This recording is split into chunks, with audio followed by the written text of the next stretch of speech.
Konnichiwa, minasan. It's Gray from Wakazashi's Tea House over in Japan. How are you doing? Are you good? Are you genki? I'm great, thanks. Okay, I want to do a summary, brief review of Amazing Fantasy issue 1000.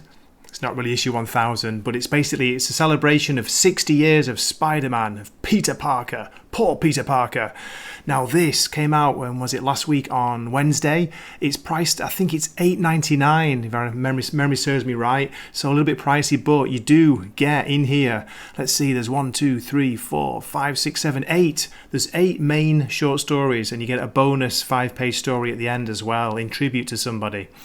You got artists and writers including Dan Slott, you got Michael Cho, Jim Cheung, Ryan Stegman, he's doing some art in here, Olivier Coipel, there's Busiek, Terry Dodson, even Neil Gaiman is doing a little story in here, and Jonathan Hickman and Marco Checchetto, a great artist whose art I've been really enjoying in Daredevil recently. So, yes, let's cut to the chase. I really recommend this issue. It's definitely worth picking up if you're a Spider-Man fan. It's like, as I say, the short stories set, in Spidey's universe, and a lot of them are kind of set more in the past, when, you get references to Gwen Stacy, his early villains. It's good. A bit of multiversal madness is in there as well. Yeah, nice mix of stories, and I think they should have done this as issue 900 instead of what they did with that, which was a little bit of a disappointment in my opinion. But anyway, enough rambling from me. Let's get on with my short story summaries. My favourite of the bunch was where are we? Sinister 60th it's called, and believe it or not, it's written by Dan Slott. I know, controversial, right? But it's actually a really good, moving and touching story. So please let me know what you think at the end, and please keep watching. Here we go. The first story is called Just Some Guy and is written by Anthony Falcone and Michael Cho, with art by Michael Cho. I like this art style by Michael Cho. It's a very kind of simplistic style with a minimal line, but a little bit of a golden age feel to it, if you know what I mean. Now this is a story of a habitual criminal, a street level criminal who keeps getting caught by Spidey over the years. It's got a nice message about why, Spidey targets these street level thugs. Next we have Spider-Man vs. Conspiraton. It's written by Armando Iannucci, and it's got pencils by Ryan Stegman with inks by J.P. Meyer.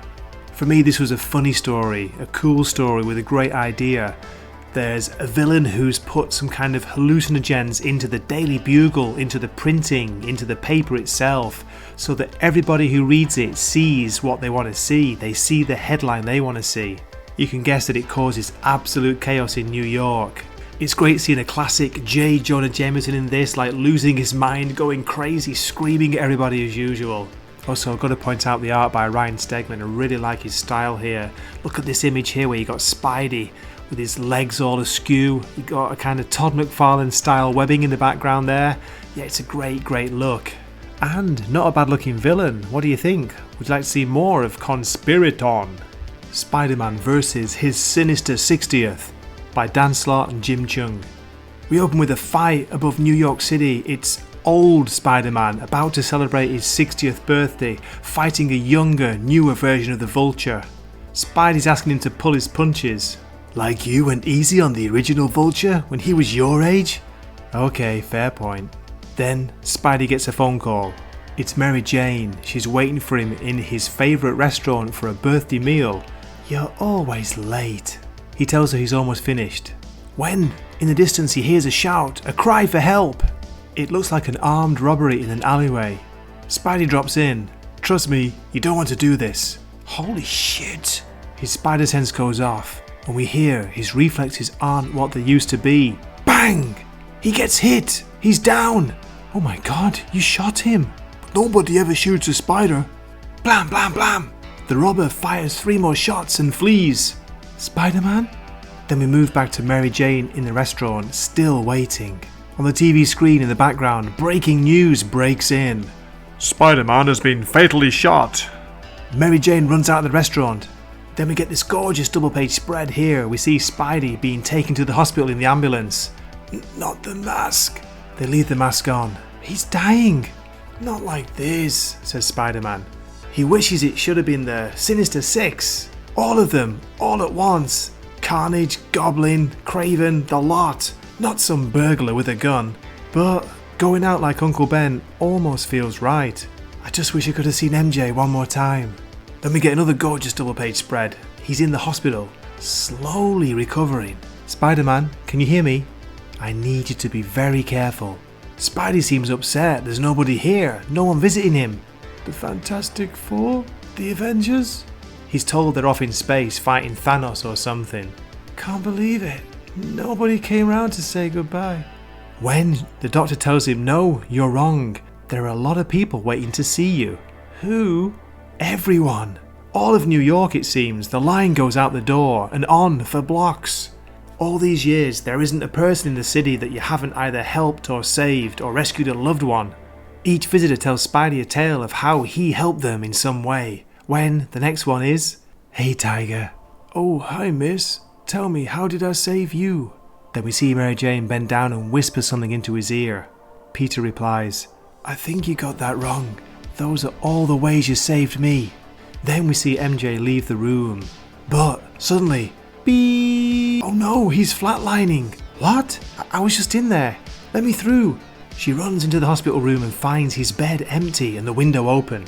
Looks out the window and there he is with his bum showing, stopping a robbery. What? What can I do? Someone's being mugged. Mary Jane screams, get your butts back in bed. Great story. The Kid's Got a Good Eye, written by Rainbow Rowell, with art by Olivier Coipel. In this we see Spider-Man enjoying a nice summer Saturday afternoon in New York, eating an ice cream. Well, he forgets to take his mask off. Instead of taking photos of himself fighting the latest villain, he spends the day taking photos of the people of New York. But J. Jonah Jameson's not happy with his results. Schmaltz, slop, crap, sentimental garbage is what he calls it. But the editor, Robbie Robertson, finds something good amongst the photos and says that, hey, the kid's got a good eye. I have to say I really like this double-page spread of the scenes of New York City and the real people who live there, normal people's normal lives. Next we have a rather dark and creepy tale called In the Flesh, written by Ho-Che Anderson with art by Giuseppe Camuncoli. Oh, it's got Klaus Janson on inks as well, I didn't realise. Wow, Klaus Janson, that name takes me back. As I say, this is a dark story, a little bit creepy. It starts in a psychiatric hospital and we learn about this woman. She's called Arnulfa. She's suffering from some kind of phobia where she thinks there are insects inside her skin. In my skull, in my eyes. Tragically, there's a fire in the hospital and as they're evacuating, she sees some kind of demon, what she thinks is a demon. It's a monster, a huge spider monster. But then it's revealed to be Spider-Man. And we see Spidey taking his mask off. I'm sorry, you're not Gwen. I know that. So it sounds like this happens just after he loses Gwen Stacy. Very interesting art style, a different take of a story, more of a horror themed story, but yeah, I enjoyed it because of that, the kind of different theme to it. Kurt Busiek and Terry Dodson's Slaves of the Witch Queen is said to be a sequel to the classic Amazing Fantasy 15, the original one, but maybe not in the way you think. This was a strange one for me. Some kind of Egyptian goddess or goddess from another dimension came through a portal with her warriors and mummies. I think they're in a museum in New York. She meets Spider-Man and thinks he's some kind of spider demon. They battle inside the museum.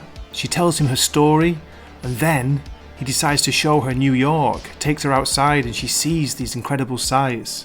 Her plans of conquering this land seem to fall at that moment. So they return through the portal. Leave this insane world behind. Well, that was weird, says Spidey, and that's how I felt about the tale. You Get It by Jonathan Hickman and the wonderful Marco Checchetto, most famous for his recent work on Daredevil. They bring us a tale of multiple Spider-Men, dimensional Spider-Men. It's a multiverse. We get Peter Parker telling his problems, his life story to the Spider-Men like a kind of court almost. After hearing Peter's problems, they tell him that their lives have been fantastic. Peter is dejected, of course, and then he realises, wait a minute, you guys are messing with me, aren't you? You're joking. Are they? Are they joking? You'll have to read it to find out.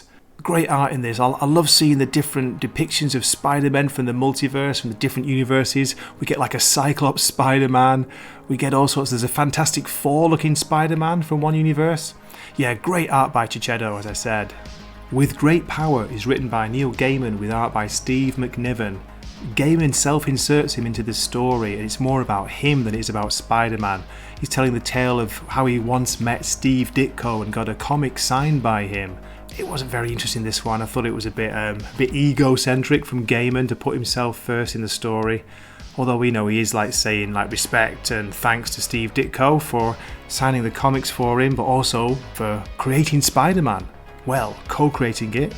Okay, there we go. So at the end we get a really touching tribute to one of the Marvel workers who passed away this year. Now I'm probably going to butcher his name, so I'm sorry, but I think it's Mike Pasciullo. He did a pitch for a mini-series of Spider-Man, and they've done 5 pages of this by the artist Todd Nauck. They're basically in tribute to this guy who's, I think, was well known in the Marvel family. So yeah, it's an interesting looking story. It's called Along Came a Rhino, but we only get 5 pages of that. So, as always, thanks so much for watching. I hope you enjoyed my summary. Please leave me a comment, let me know what you thought of it, and I hope to see you in a future video. This is Gray from Wakizashi's Tea House, signing off for the day. Matane. Wakizashi's Tea House. Please subscribe.